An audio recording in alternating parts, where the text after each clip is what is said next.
Railway station पर कई सारी दुकानें थीं और ये सारे लोग पास के गांव के ही लोग थे। कई सालों से लोग उस रेलवे स्टेशन पर अपनी रोजी रोटी चलाने के लिए दुकान लगाए बैठे थे, लेकिन पिछले कुछ समय से उस रेलवे स्टेशन पर लोगों का आना जाना कम हो गया था। एक रोज उस रेलवे स्टेशन पर एक पति पत्नी उतरते हैं। अरे भाई सुनो जरा, ये दौलतपुर गांव का रास्ता किधर से जाता है? अरे बेटा, इसे रास्ता वास्ता नहीं पता, और यहाँ दौलतपुर गांव तो है, लेकिन आपको अभी वहाँ के लिए कोई साधन नहीं मिलेगा, इसीलिए आपको इसी रेलवे स्टेशन पर रुकना होगा। सुनिए जी, मैं यहाँ रुकने वाली बिल्कुल भी नहीं हूँ। क्या हम पूरी रात इस रेलवे स्टेशन पर बिताएंगे? आपको अपने रिश्तेदारों के घर आने से पहले पूरी जानकारी तो लेनी चाहिए थी ना। यहाँ से कितनी दूर है दौलतपुर, आप वही बता दीजिए। यहाँ से आधा घंटे का रास्ता है, लेकिन अभी जाना ठीक नहीं है। हम लोग पास के गांव के ही रहने वाले हैं। आप हमारी बात मानिए, यही स्टेशन पर रात बिता लीजिए, कल सुबह चले जाइएगा।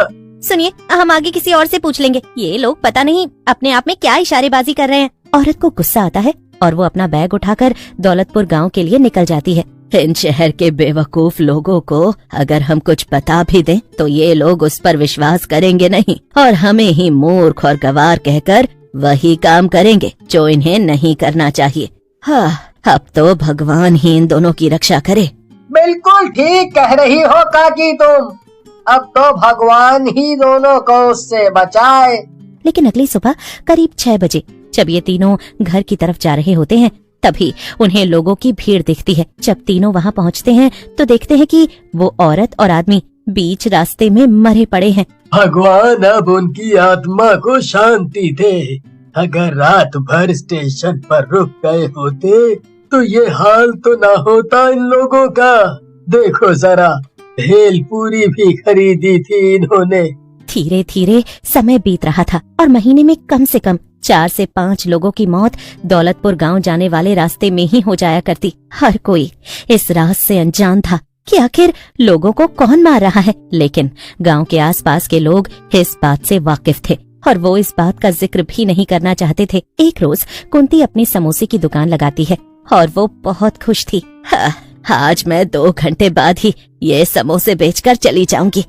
वो क्या है ना, मेरा बेटा आने वाला है शहर से और बहू भी, तो मुझे उनके लिए खाना पीना बनाना है। अरे क्या बात है काकी, आज बता रही हो कि उमेश भैया आने वाले हैं।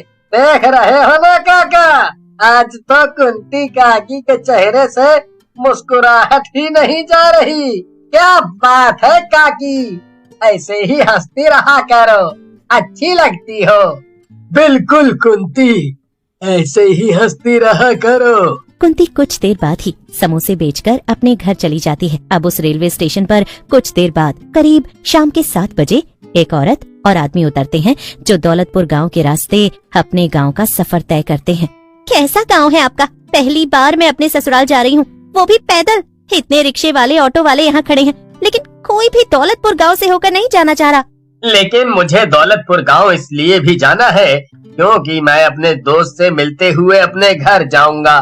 चलो कोई बात नहीं, कुछ दूरी पर ही अपना गांव है। चंदा और उमेश कुंती के बेटे और बहू थे। कुछ दूरी पर चलने के बाद अंधेरा छा चुका होता है। तभी अचानक से उनके सामने एक औरत आ जाती है और दिखने में वो औरत बहुत अजीब लग रही थी। उसके गले में भेलपूरी की टोकरी लटकी हुई थी और वो औरत उमेश और चंदा के सामने आते ही, बाबू बिटिया, भेलपूरी ले लो, बस 10 रुपए की भेलपूरी ले लो। कुछ पैसे हो जाएंगे तो मैं अपने बच्चों के लिए खाना लेकर जाऊंगी, मेरे बच्चे भूखे। मुझे डर लग रहा है, ये जो कह रही है वो कर दो ना और जल्दी आगे चलो। डरो नहीं, गांव के लोग ऐसे ही रहते हैं और भूख तो मुझे भी लगी है। मैं भेलपूरी ले लेता हूँ, 20 रुपए की भेलपूरी दे दो आप। उमेश और चंदा उस औरत से 20 रुपए की भेलपूरी ले लेते हैं और जैसे ही वो दोनों भेलपूरी खाते हैं वैसे ही उनका दम घुटने लगता है और वहाँ वो औरत ये देखकर जोर जोर से हंसने लगती है और अपने असली रूप में आ जाती है। दरअसल वो एक चुड़ैल थी। एक एक को मार डालूंगी, किसी को नहीं छोड़ूंगी, सबको मार डालूंगी। पानी पानी। चुड़ैल जोर जोर से हंस रही होती है और उमेश और चंदा नीचे जमीन पर गिरकर अपने गले को पकड़कर चीख चिल्ला रहे होते हैं। कुछ देर बाद वो चुड़ैल उन दोनों को मार देती है और अगली सुबह कुंती को इस बात की खबर लगती है कि उसके बेटे और बहू को भेलपूरी बेचने वाली चुड़ैल ने मार डाला। हे भगवान! कई सालों बाद मेरा बेटा घर लौट कर आया था और मेरी बहू वो तो पहली बार गांव आई थी। सब कुछ बर्बाद कर दिया उस चुड़ैल ने। मेरे बच्चों ने क्या बिगाड़ा था उसका? गांव वालों को उस भेलपुरी वाली चुड़ैल के बारे में पता था, जो दौलतपुर गांव के रास्ते में रात के वक्त लोगों को भेलपुरी बेचकर मार डालती थी। जो कोई उसकी भेलपुरी खाता वो मारा जाता। ऐसे ही लगभग आगे भी चलता है और उस रास्ते से आने जाने वाले लोगों को वो चुड़ैल अपना शिकार बना रही थी। कुंती अब समोसे बेचने का काम छोड़ चुकी थी। वो बीमार रहने लगी थी और करीब अपने बेटे बहू के मरने के 1 महीने बाद सदमे से कुंती की भी मौत हो जाती है। गांव में कुंती की मौत के बाद लोगों में उस चुड़ैल को लेकर और भी ज्यादा दहशत फैल गई थी। हर कोई उस चुड़ैल के बारे में ही बात कर रहा था। एक रोज चाय बेच रहा कैलाश एक बाबा जी को चाय पिलाता है। बच्चा खुश रहे, भला हो तेरा। इस गांव में लोगों का कभी भला नहीं हुआ है जब से वो दुष्ट चुड़ैल लोगों को सता रही है। किसकी बात कर रहा है तू बच्चा? उस चुड़ैल की जो बेकसूर लोगों की जान ले रही है। मुझे सब ज्ञात है वो ये सब क्यों कर रही है। क्या क्या जानते हैं आप? क्या आप हम गांव वालों की मदद करेंगे?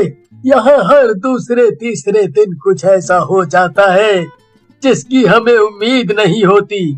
मैं तो कुछ नहीं कर सकता, लेकिन मैं तुम्हें जिनका पता दे रहा हूँ वो इसमें तुम्हारी मदद जरूर करेंगे।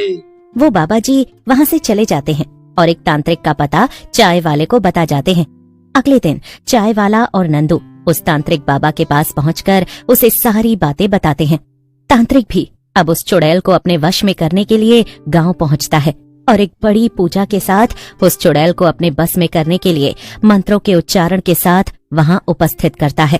और कुछ देर बाद वो चुड़ैल वहां प्रकट भी हो जाती है। तुम गांव वाले मूर्ख हो, सबके सब मारे जाओगे, सबके सब मारे जाओगे मेरे हाथों। भूल गए वो दिन जब इस गांव की एक औरत और एक लड़के ने मुझे सिर्फ इसलिए मार डाला क्योंकि मेरे पास सिर्फ 500 रुपए थे जो मैंने भेलपूरी बेचकर पूरे दिन में कमाए थे। लेकिन जब मैं घर जा रही थी तो उन्होंने मेरा रास्ता रोका, मुझसे मेरे पैसे छीन लिए और जब मैं चिल्लाने लगी तो मेरी जान ले ली। जितना दुख मुझे अपनों से दूर होकर हुआ उतना ही दुख मैं तुम सबको दूंगी, सबको मार डालूंगी।